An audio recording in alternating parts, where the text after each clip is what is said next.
હું નીર ચોરસિયા નવસર ટ્રસ્ટ ભાવનગર. આજ રોજ ઘોઘા તાલુકાનું લાખણકા ગામ છે અને લાખણકા ડેમ તરીકે ઓળખાય છે. ગામમાં મુલાકાત કરી છે. આ ગામમાં દાનજીભાઈ ઉપર આ જ ગામના જે રેશનલ ડીલર છે જે બાજુ દેવગાણા ગામના છે, રેશન ઓછું આપવા માટે થઈ એમણે ઉપસરપંચ છે અને સરપંચ દ્વારા કલેક્ટરને રજૂઆત કરેલી બધાને કે રેશન ઓછું આપે છે એની દાજ રાખી અને દાનજીભાઈ રેશન લેવા ગયેલા ત્યારે ઉપર એની જીવનો હુમલો કર્યો છે, જેમાં દાનજીભાઈ અને એના એક દીકરાને પગ ભાંગી નાખેલ છે.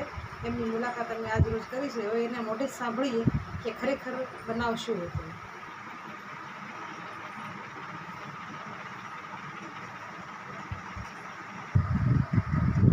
દાદા, શું નામ તમારું? દાનજીભાઈ. ગામ કયું? લાખણકા. દાદા, હું બનાવ હું બન્યો હતો તમારે? રેશનમાં દુકાનને રેશન લેવા ગયો હતો, ત્યાં જ રાખી એને હુમલો કર્યો.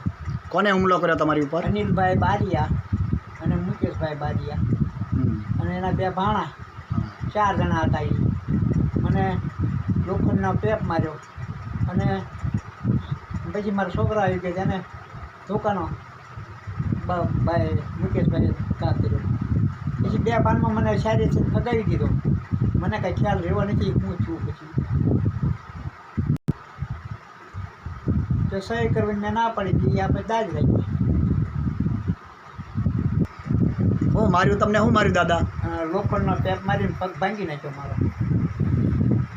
બરોબર. પછી શું કીધું એને? ડેટા બહાર નીકળે દુકાન બહાર અને મને બહાર ફગાવ્યો. શું નામ તમારું? મારું નામ કાનજીભાઈ દાનજીભાઈ રાઠોડ. હું બનાવ હું બન્યો હતો? બનાવ એ બન્યો કે મારા ફાધર રેશન લેવા ગયા હતા. રેશન લેવા ગયા, હું કામેથી ઘરે આવ્યો તો મને ખબર પડી. તો મેં પૂછ્યું, મારા પપ્પા એ કે રેશન લેવા ગયા. તો હું કેમ મોડું થયું? આ તો બસ બહુ અંધારું જેવું થઈ ગયું. ત્યાં હું ત્યાં આવી ગયો મારા પપ્પાને લેવા. ગયો તો હાથાપાઈને એવું બધું શરૂ હતું. તો મારા પપ્પાને લોકોનો પેપ મારી પાડી દીધી એવું મને ખબર પડી. મારા પણ લોકોનો પેપ માર્યો એવું બધું થયું. તો ઓલા અનિલભાઈ રણછોડભાઈ બારિયા હતા, મુકેશભાઈ રણછોડભાઈ બારિયા હતા. મુકેશભાઈ રણછોડભાઈ બારિયા મને ધોકો માર્યો અને મને ઢેડો એમ કીધો અને મને ઘા કરી દીધો બહાર. નીવો ઘરની બહાર ઢેડ આવી ગયો દુકાનની બહાર. હું તમને વાગ્યું કઈ જગ્યાએ? મારો ડાબો પગ છે એ ભાંગી નાખ્યો છે. ધોકો મને જોરમાંથી માર્યો, લોકોનો પેપે માર્યો હતો. બનાવ બન્યાને કેટલો ટાઈમ થયો? આ બનાવ બન્યો એનો મહિનો પૂરો થવા આવ્યો. બરાબર. હજી પોલીસ કોઈ જાતની ધરપકડ કરી નથી. હજી અમે ખાટલામાં રીભાવી છીએ. કોણ આરોપી કોણ છે? આરોપી અનિલભાઈ રણછોડભાઈ બારિયા, મુકેશભાઈ રણછોડભાઈ બારિયા, પછી એમના 2 ભાણિયા છે.